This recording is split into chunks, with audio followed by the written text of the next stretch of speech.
Up next, we have a channeler, a shamanist, a chakra healer, certified soul alignment practitioner, author of Frequency, The Hour of Power Has Come. She's a returning guest. So if you enjoy this episode, please go back and listen to episode 21, Frequency, Energy, and Vibration. I'd like to welcome Hillary Ries to the show. How you doing?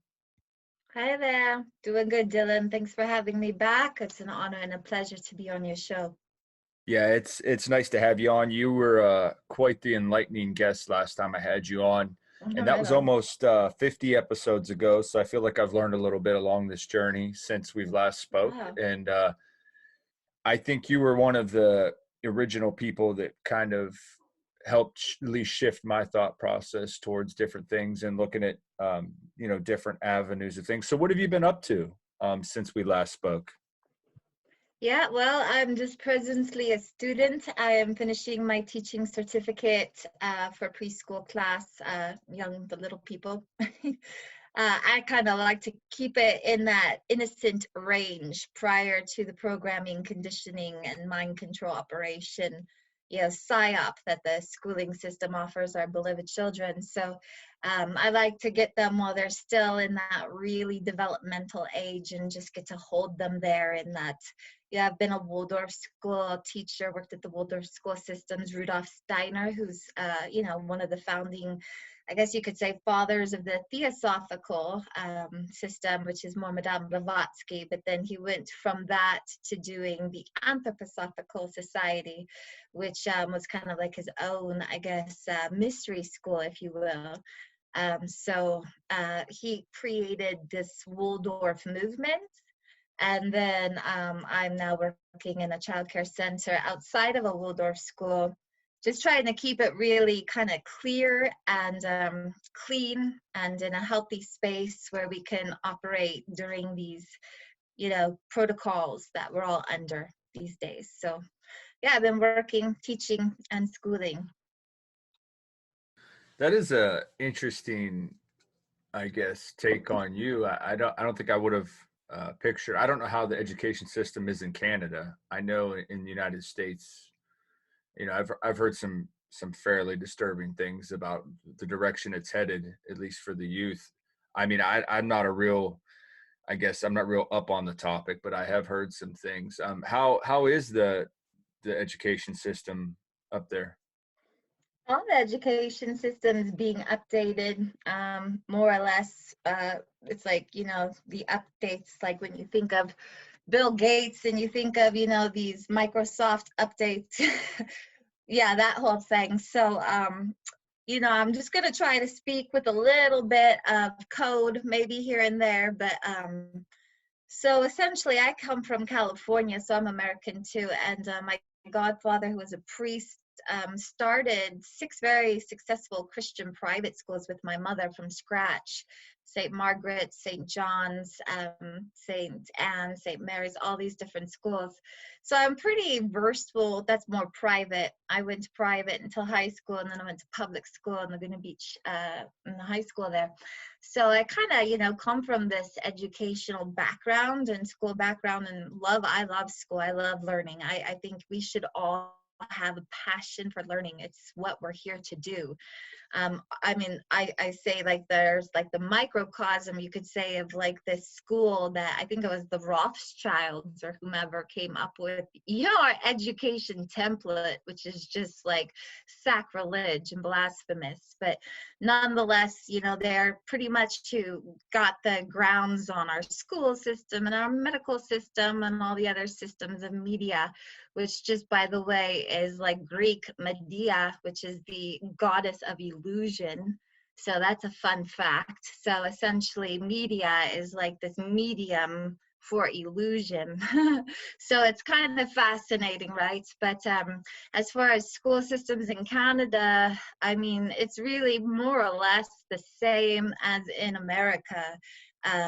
we're all under this same sort of, I guess, North American, almost like a union at this point, but not. But one thing I would say that, my kids in high school right now, like they have one class 5 weeks all day, every day.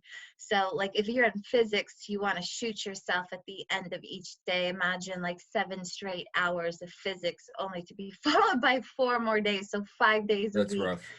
It's sick. And so, I mean, like everything's a little different. Like, thankfully, the kids are in school, not online learning, because it's like, what the hell is that? We're human freaking beings. But then if you're going to put kids in these, ridiculous constructed psyop situations where they're all in those freaky little bubbles, with this, I mean, you're just like, oh my God, I might as well just keep my kid home. So, yeah. It's all just so science fiction. I wrote a science fiction novel, and then like ever since I did that, it's been like, holy shiz, like it's all of a sudden as within, so without. Like, you put something out there and now it's like all happening. It's eerie. Yeah. It is strange. The more I learn about things and see how things are changing, it seems even stranger than science fiction a lot of times, what we're For actually sure. living through. Uh, Isn't that a quote? I put that in my book, actually. There's a quote, and there's something about, I think that's Mark Twain. The truth is even weirder than the science fiction, something yeah, like I think that. that is Mark Twain. That's good. Yeah, That's good that's a good reference one. there. Yeah. Yeah. In our last interview, you kind of touched on some things. I've got some notes here on some things maybe we can dive a little deeper into, some things that you had talked about. Your thoughts on higher consciousness. Mm. I know that's kind of deep and can go many directions, but what are your thoughts and beliefs behind higher consciousness? Well, I'll put it in the medicine wheel perspective because this is real simple for folk. You got the east, you got the south, you got the west, you got the north, right? So you got the medicine wheel, right? So when you call in the North American traditional sense of the medicine wheel, you always start with the east, right? The east is the element of air. It's your breath of life. It's also the place of the rising sun. So when I think of higher consciousness, I think of the sun. The sun is what kind of more or less has a huge influence on our consciousness, right? That's why people are, quite uppity and happy and go, go, go in the southern places where it's warmer. And then in the northern places, they're a little bit more sleepier, a little bit more like, denser. It's kind of a little bit more heavy because it's freaking dark and cold. So the sun really does play a huge effect on our consciousness. We are also biophotonic beings, so we are essentially beings of light, which is kind of like the trees and the plants and all the flowers. They're also, photosynthesizing. So consciousness to me is like the medicine wheel because it represents the rising sun. So rising consciousness, we're all rising in an evolution, right? So lifetime after lifetime, day after day, breath after breath, right? Thought, word, and deed. It's all as the sun rises each day in the east. And this is connected, they say, to the angels and to the winged ones, so like the bird tribe. And so these represent our Atman or our Brahman centers in Buddhism, right? Because this is that sense of higher consciousness. So that's all Eastern shield on the medicine wheel. Then you go to the Southern and it's the fire and it's the will. Yeah, so I mean, I like to break it down so people have a picture and a way to use sort of like these analogies in a practical way. Or else it just goes right over your head or right out your other ear. But, if you can just think about, like, they say that the air is, say, your mental. So you have a mental, and then you have the fire, which is kind of like your spirit or your will, south. And then you have the west, which is water, which is your intuition and your dream time. And it's very feminine. The east is very masculine. So you have this giver, and then you have this receiver, which is like the sun gives up and then it goes and it sets into the west. And so it's receiving. And that's a battery, right? So our consciousness operates in a battery. We are positive, negative. We have masculine, feminine, right side, left side. You know, all these things are working together in balance, ideally. When you're not in balance, you know it, because that's where you're out of ease or have dis-ease or disillusionment, right? So that can kind of affect you. But you know, consciousness is what really just is everything. Everything is consciousness, vibration, frequency, and then like just your ability to receive that. You know, water. So like Masaru Emoto, I got to meet this beautiful Japanese water wizard, Masaru Emoto. He's the guy who did all those water prayers, and then he would like freeze the water and you could see the water crystals.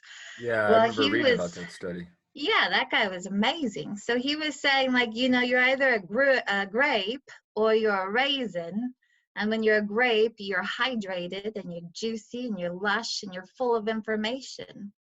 You know, if you're dehydrated, then you're not receiving anything because you're like, you know, shriveled up, and you're not conducting a whole lot because, again, you're shriveled up.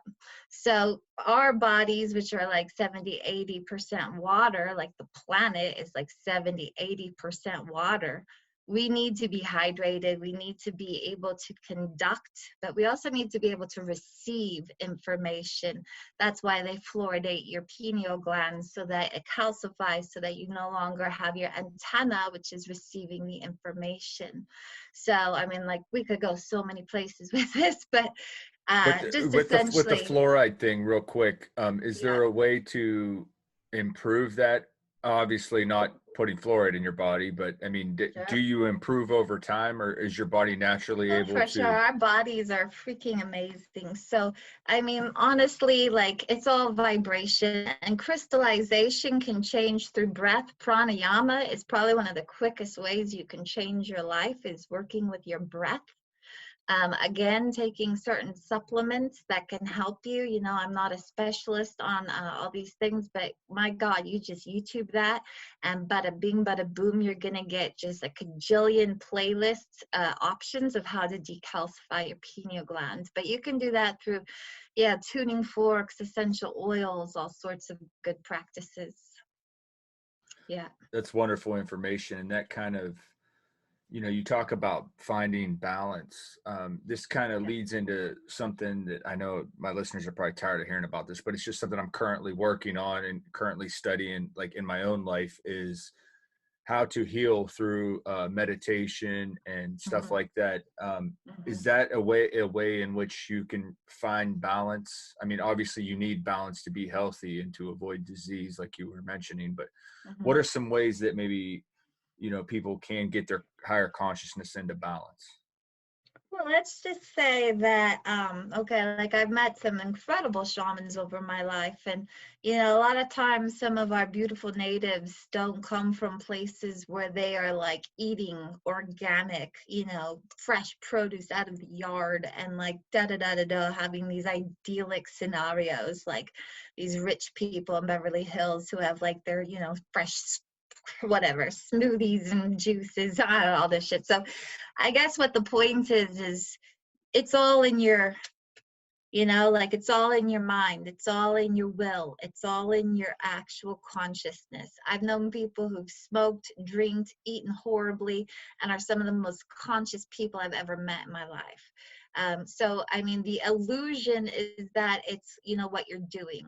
Nah, it's not what you're doing. So I don't want to steer anybody into this sort of thing. Like if I do this, this, and that, then I'm going to have it all figured out. No, not necessarily. You're not. And I also did training in the reconnection with Eric Pearl. And when I met him, he was talking about how, you know, people want to like have all these crystals and amulets and do the whole Hail Mary and all these things. And it's like, you don't need to do any of that. Like, you know, if you read the Great Braid and the Lost Mode of Prayer, the prayer is in the feeling. So it's all in your feeling. That's why I work with the medicine wheel, because you're working with your body, you're working with your mind, you're working with your emotions, and you're working with your spirit. You know, the north is the physical.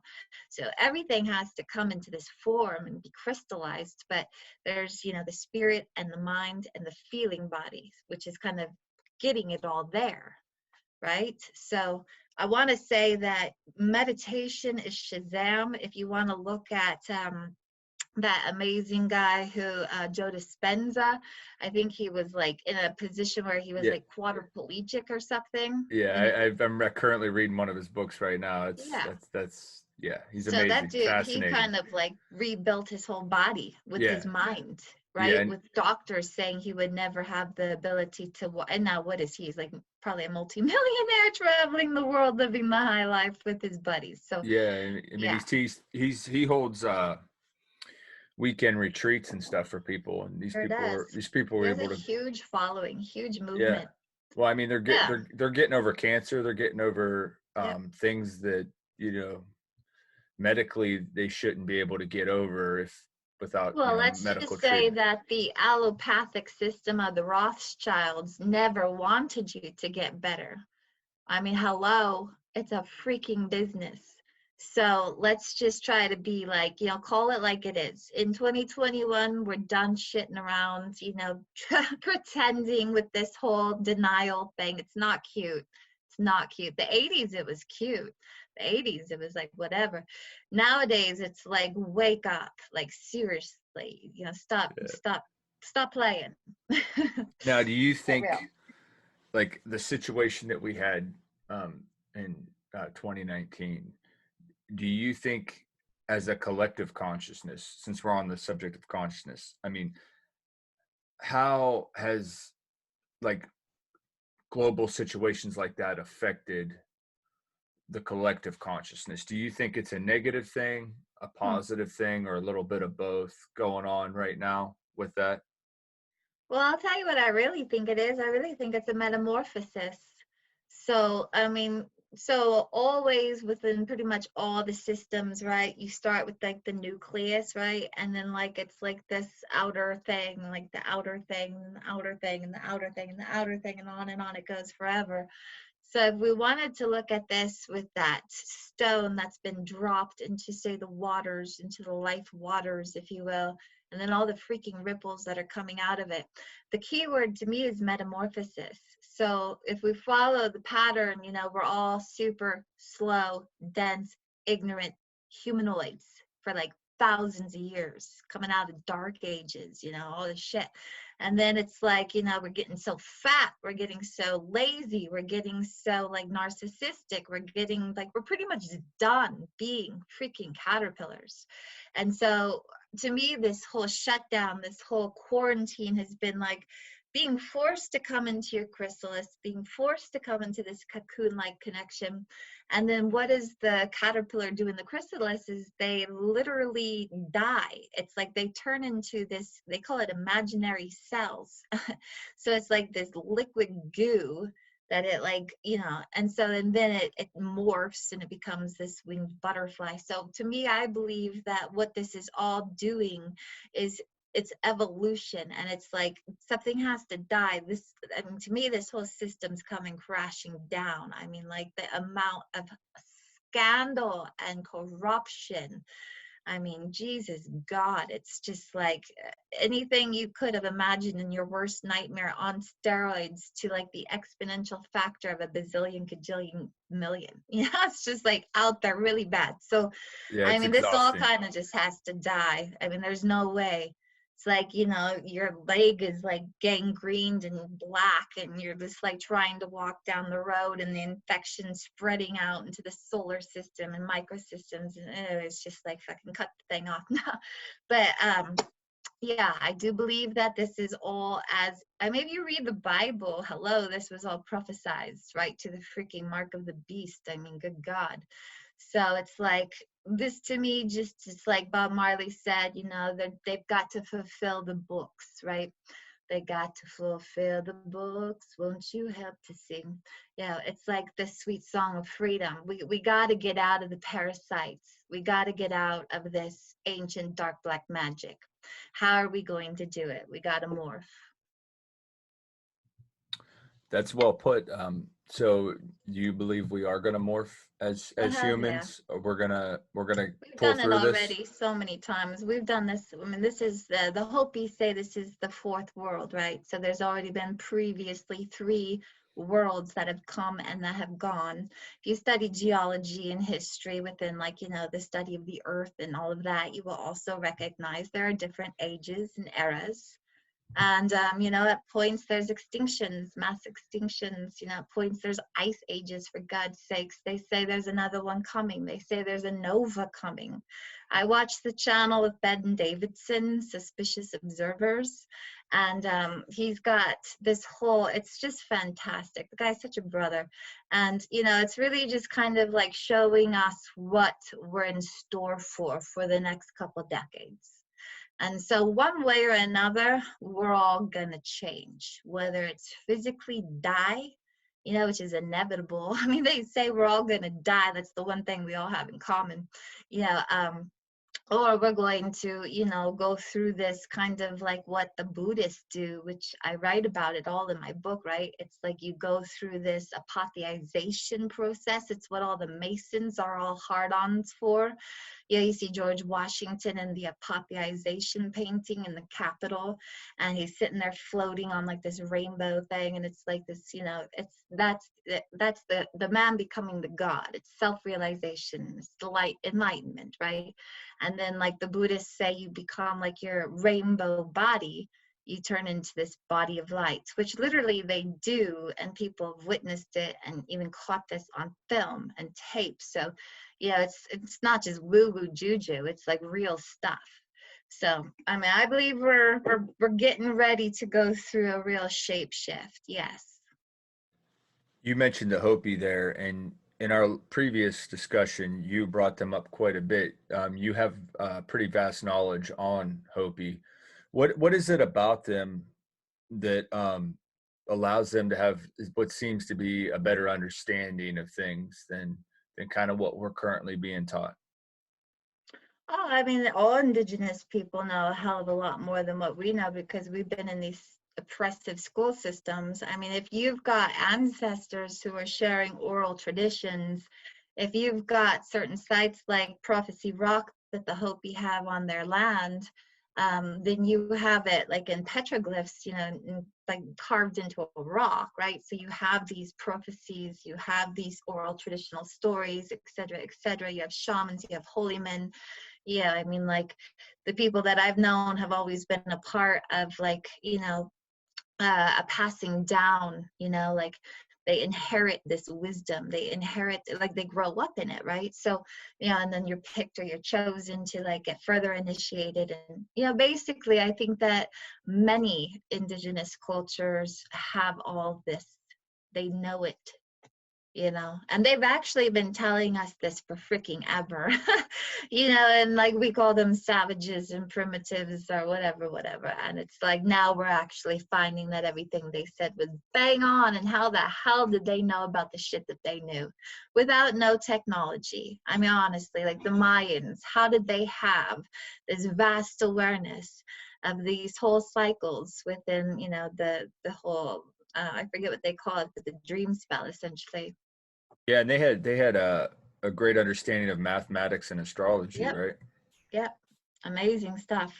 So, I mean, I think that they just were a part, say, consciousness. There was no divisions. There was no separations. You didn't have TV distracting you. You didn't have people with agendas such as, Gates and all these other kooks. It's like you're just living with your tribe or your people, and of course you wanted everybody to live because, that guy was the butcher, that guy was the baker.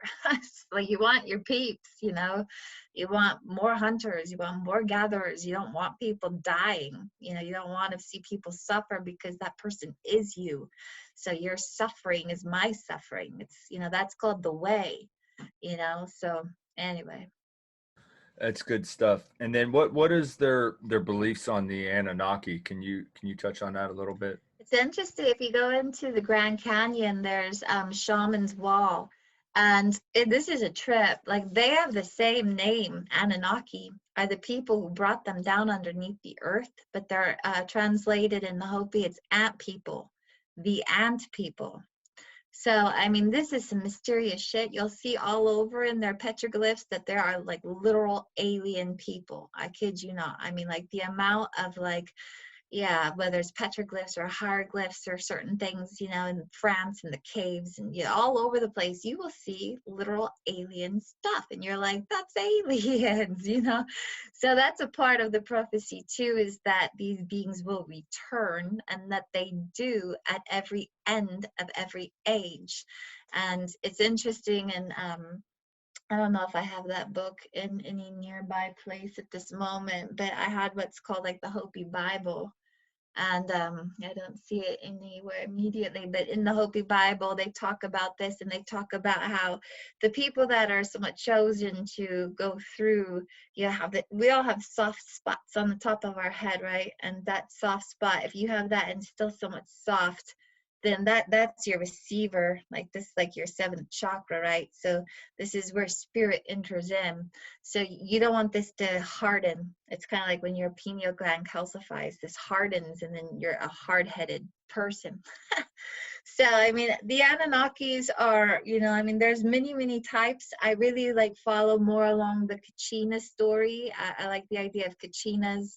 I like the idea that there's star beings all around us, Pleiadians, Arcturians, you know, Sirians, Lyrians, Polarians, all sorts.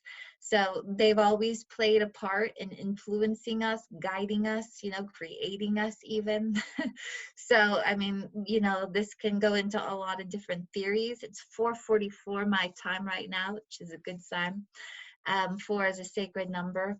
So, you know, I think that the ant people, or the Anunnaki, which of course is more that Sumerian idea of the Anunnakians, these people are somewhat of our creators, you know.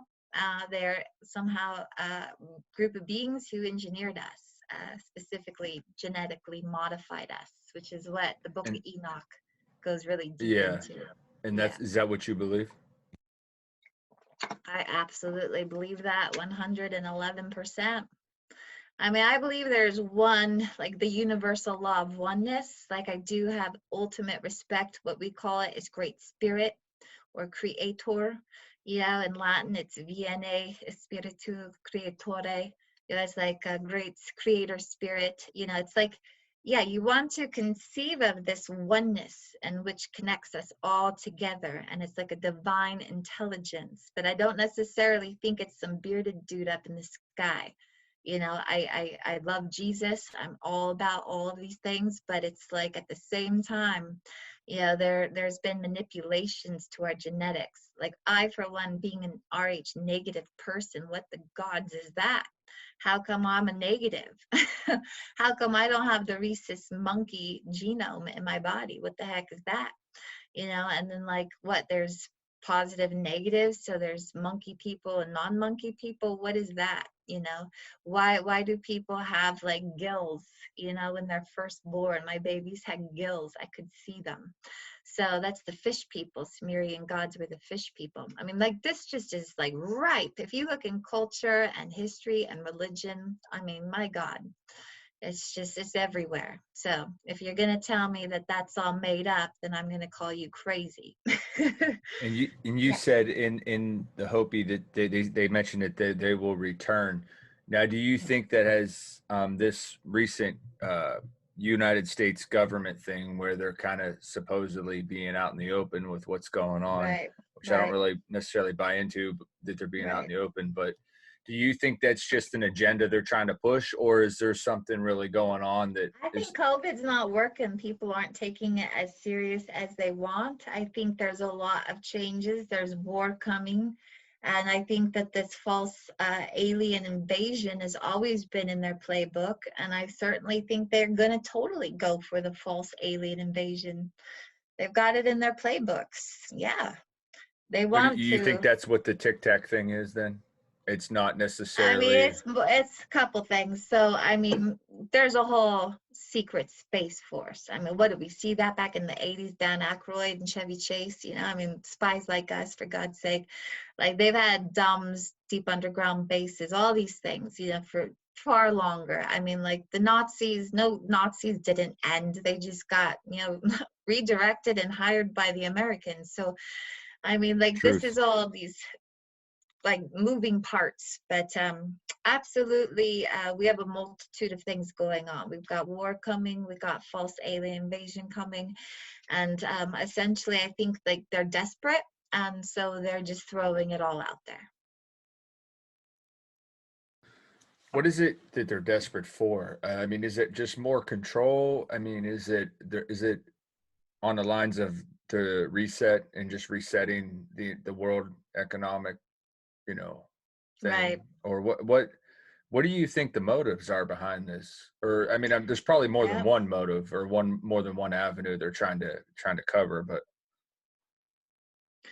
Yeah, I mean, certainly this is, like I said, it's written, so this is all prophecy fulfilling itself. And ultimately, I say, in a neutral sense, it's a test. It's a test.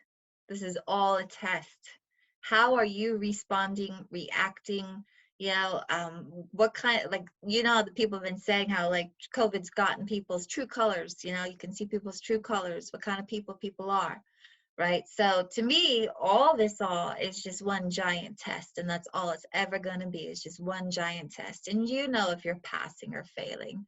Yeah, you feel it. It's like if you're hopefully connected at all, you can feel, and then like, yeah, that's why I think that there's so many people trying to wake people up, is because, we want people to, pass the test, essentially. So I think honestly, because I had this given to me in a vision the other day, it's like the amount of what I would say light work that is going on, because we have all these technologies and because there's some badass light workers out there. I would say that they're losing it. Like their shit, it's not working. It may appear to be working, kinda. To me, it doesn't look like it's working at all. Sure, peeps are signing up. My mom and dad got their second dose of this vax. It horrifies me. Um, it's just like, dear God. And then I have to like get beyond my fear, if you want to call it fear, or it's just, I hate this shit. I'm like so healthy. Like I don't really ever get sick. Why the hell would I want to put some shit in my body that I don't need? Like honest to God, I'd rather die. I honestly would. I know how to heal myself. I've made it almost 4 years of life. Not that like that's that old, but it's like I made it this far on so many drugs, and I've done so many things. It's amazing I'm even here. But the thing is that it's like, it's in here. So even if we are forced jabbed, it's like I'm still going to override all of that. And I think what I'm seeing is a lot of people out there right now whom are getting frequency technologies, because with these nanobots that go into you. I saw some chick who had just gotten a shot like a little while ago. She was a nurse. Granted, this is a Facebook video, so you just never know, but this chick put a freaking magnet to her arm where she had gotten the shot, and the magnet stuck to her arm. Like, what the hell is that? that's Then not she good. put it on the same thing. She just went from this side to this side, and it wouldn't stick. So it was really weird. That being said, like, I think that I know this one guy, David Sereda. You can look him up. He's a trip and a half, but he lives here where I live. I used to work with him. He has frequency technologies, right? And he says at certain voltages, you can cancel the nanos. You can nuke them. So, I mean, I'm imploring people to start getting into tensor technologies, getting into frequency-based technologies, tuning forks. Even there's a kid, my partner, he was telling me there's some kid on YouTube. You can watch this little kid build this little thing, and it just like sends like almost like these electrical voltage shots at you, and boom, it's like gone. Whatever chip, whatever implant, boom, you can antidote them. So I'm saying, instead of getting all caught up in the fear and in all that shit, just instead start taking some, looking into some solutions. Yeah. Take your vitamins, get some sunshine. Yeah. Yeah, I mean, the black people were slaves, right? And so were the Irish, and so were pretty much everybody. I mean, like, the thing was not just black folk. but I studied a lot of African history and, American history, and a lot about, my mom was a history professor. So we did a lot of deep diving in that. And I can say that, they survived slavery, being brought over in these ships and their piss and their shit and their vomit and everything else. And they would sing gospel. And that is what kept them alive, being tortured and being raped. So same with the Holocaust survivors. They survived Holocaust, again, through music or some form of inner world consciousness that allowed them to survive horrendous conditions. Now, never before was anything injected into the bodies of the slaves or Holocaust survivors. No, not chips or nanobots or any of this other freaky shit. But it's flying in our sky in the nano dust, smart dust. So you've already been breathing it all in. On and on I could go. Point is like, to be or not to be, that is the question. So that's completely up to you. And nothing can take away your will unless you let it. That's well said. Well said. And I think, there's way more risk to it than reward, right? I mean, Oh yeah. even with the CDC stats, I mean, we're pretty safe if we catch it. I mean, we're not gonna. It's not fatal. What did you say? It's like 99.97% Yeah, 99.97 survival rate, something Yeah. like that. It's like, Yeah, hello. and the whole masking up thing, I think and this is the CDC's report. I think it's like a 1.3 or 1.7% decrease in the spread of the virus. So, I mean, the masks don't really do a whole hell of a lot of anything, according to them. Afraid of some I don't crazy know. virus shit. You would have a hazmat suit on. Come on. Yeah. I mean, there's little flimsy freaking things sprayed with Teflon or whatever the hell they put on it, or some cloth that you stick in your purse. Like, do you know how many bacterial germs are in your purse or pocket? But yeah, like, we're this whole called thing's hilarious. we're called the conspiracy theorists because we don't follow the science. But That's actually everything you're fucking talking about, compliment. everything you're talking about is science, and that's part of the problem. I don't think they follow the science. Well, we know that the CIA came up with conspiracy theorists Yes. as a tinfoil hat bullshit as a response to JFK's assassination, and them not wanting anybody to know it was Daddy George Bush behind that whole operation. So, yeah. Well said. Well said. What are you mentioned drugs earlier. What is your take on psychedelics? Oh, yeah. I mean, to be honest, this is the age where we start. So, for one, total hypocrite if I didn't give it up to the use of plant medicines Absolutely. and substance.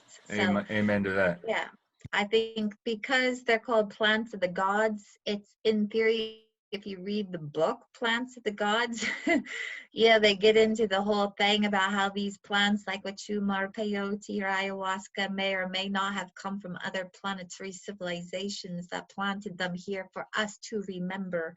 Now, when I lived in Ecuador for a bit and I was doing the wachuma a lot, San Pedro, they were talking about how San Pedro is St. Peter, which holds the gates to the keys. And when the Spanish missionaries first came into that South America region and had, like, their experience with this medicine, they saw it as the freaking keys to the gates of heaven, fucking assholes.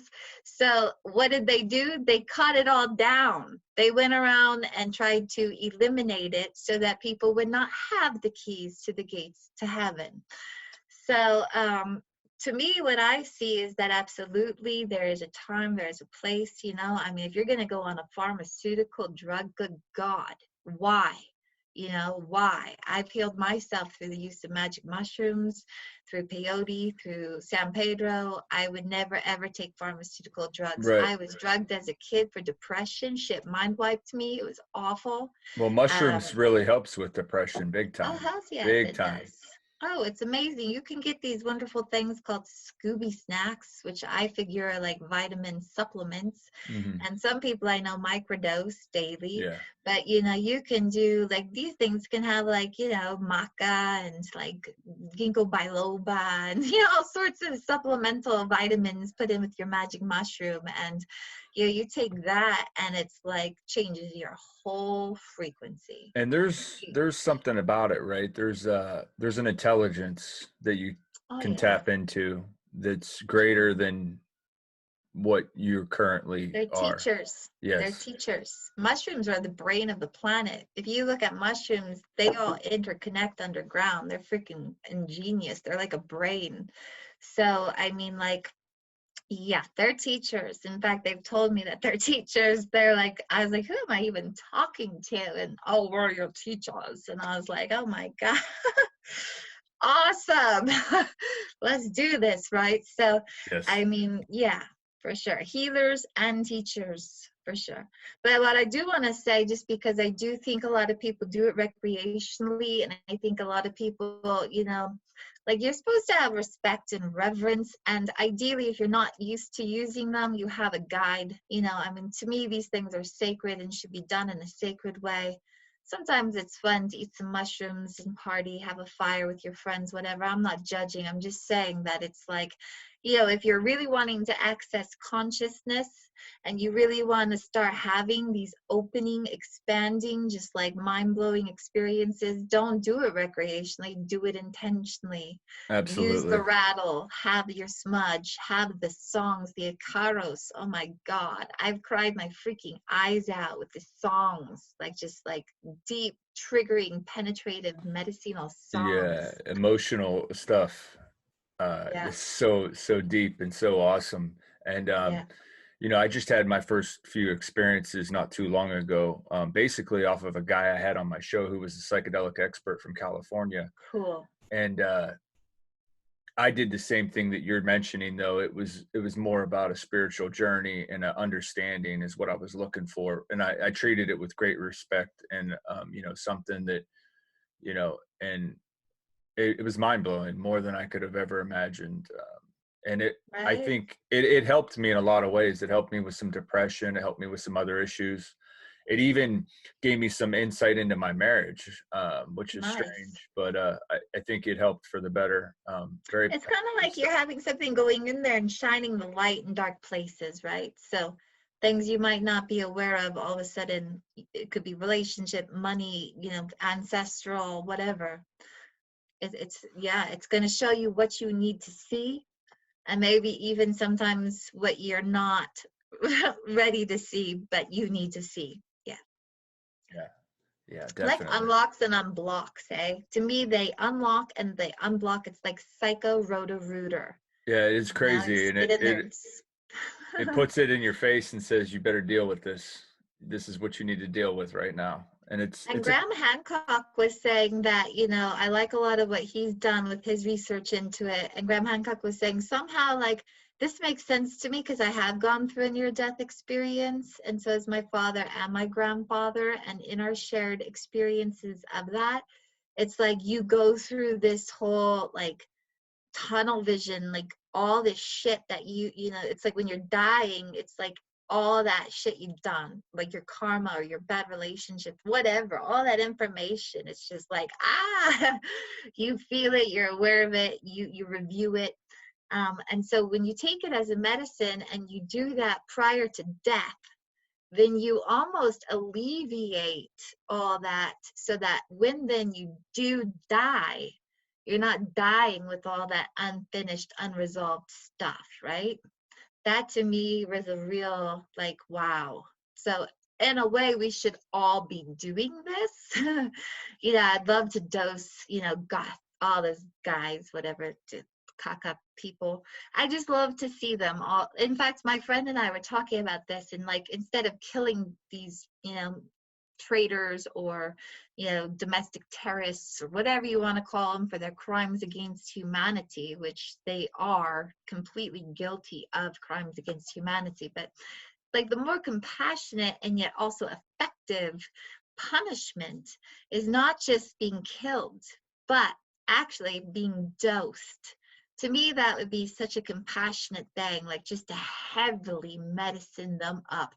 In fact, my shamanistic, the lady I was studying from, she told me that in like the old days, if you were excuse my language, but if you were an asshole, I mean, like, if you were a psycho, if you were somebody who was not okay, they would tie you to a tree and dose the shit out of you and just keep dosing you until you had that, like, oh ha, you know, revelational moment. So yeah, that's kind of a neat idea.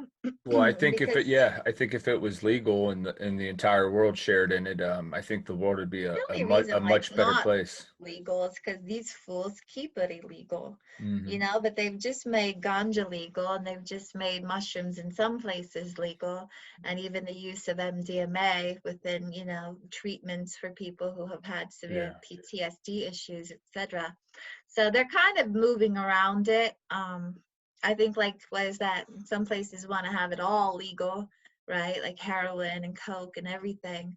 You know, the thing is when you're taking a lot of these things, coke, heroin, they're not actually coke and heroin. That's the that's right. problem. That's right. So this, I never advocate for any chemical drugs. And like cocaine, if you're gonna do that while you're in actually where it grows, and just chew on the leaves or take the tea. Don't snort some gas petroleum product up your face. It's disgusting. And it's been cut about 100 times with God knows what, rat poison and everything else. Probably fentanyl for sure. Yeah, baby Yeah, laxative, caffeine, you name it's it. disgusting. I mean, I used to do it, so I know I was guilty, but it's like, shh, no, nope. You mentioned Nikola Tesla in your last interview, and how you really, I guess, I don't know if you look up to him, but you think highly of him.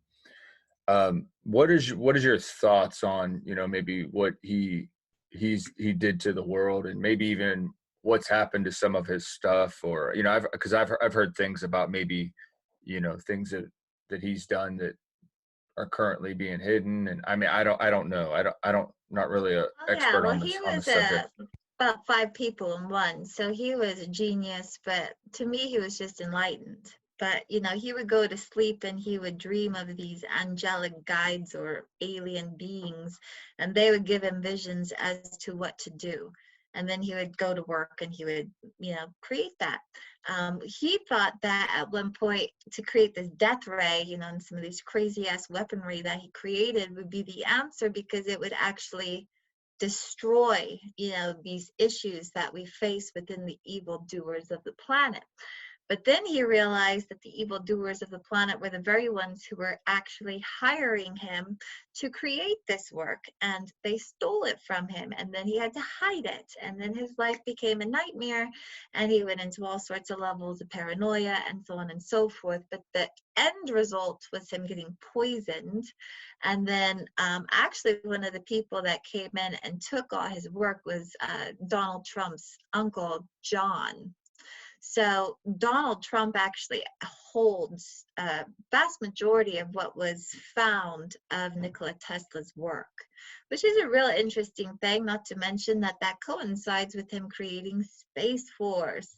So, I mean, like, some of the shit, we may not know all the details yet, but we can build a story on it. We can certainly say that Tesla basically was like an incarnated either star being, so alien, or an ascended master of some sort, because you know he was not a normal person by any means. He barely ate, he barely slept, he was incredibly you know, he like spoke multiple languages. I mean, the guy was just like operating like five people in one. I mean, the amount of stuff that that man developed and came through with is amazing. So him and like people like Rudolf Steiner, there's been many that throughout, you know, have been just these epic like brain men, if you will. But yeah, I think it's very interesting that Donald Trump has Tesla's work that was given to him by his uncle, who is John Trump. And so certainly there is a lot of present day well, possibly weapons, but also possible like free energy technology. So like I do know in Texas, they have a Tesla tower. And one of the things that the QAnoners were always saying, which, you know, I'm not a QAnoner, but I can respect that there's truth in everything, a little bit of truth in everything. But, you know, they were very much aware of the fact that there was this next wave of evolution with Trump, where he would be, you know, disclosing pre-energy technology, med beds, you know, these incredible space force, new levels of technology that would just change everything. Yeah, so I personally think Trump's not necessarily out of the game. In fact, I think, you know, just from watching what I'm seeing, it's like this whole election is still under audit and still under investigation. I'm also seeing that even the Democrats are hating Biden because Biden's a psychopath, and it's very easy to see that. And, you know, you can't pretend he's not, because, oh my dear God. And so it's like, you know, it's just things are shifting. There's a lot of corruption. There's a lot of blood on Biden's hands, on his son's hands, on all these people's hands. So I'm still hoping that, you know, so all we have to do is, you know, us people, you know, is just focus, like I do it every day as much as possible, specifically in the morning and at night. But you just got to focus your consciousness towards the truth being revealed, right? And the layers of deception falling like the veils, like, you know, the mists of Avalon, like just to unveil this world beyond, this illusory world. So I really feel like, you know, we have to will it, you know, will it. This abracadabra is actually Aramaic. You know, abracadabra comes from abracadabra, which is Aramaic for I create what I speak.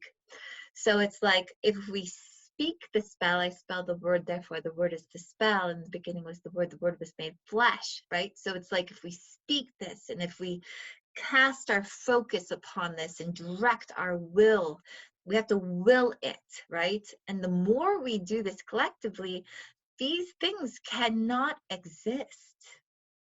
So that's, to me, what we should be focusing our time and energy on. I love that you talk about willing it. How important is it to put emotion into, you know, what we're doing, and our Everything. thoughts and our meditations, and, you know, what our focus on whatever it is we're after? How important Yeah. is it to put It's a positive everything. emotion behind it? Okay. Freaking everything.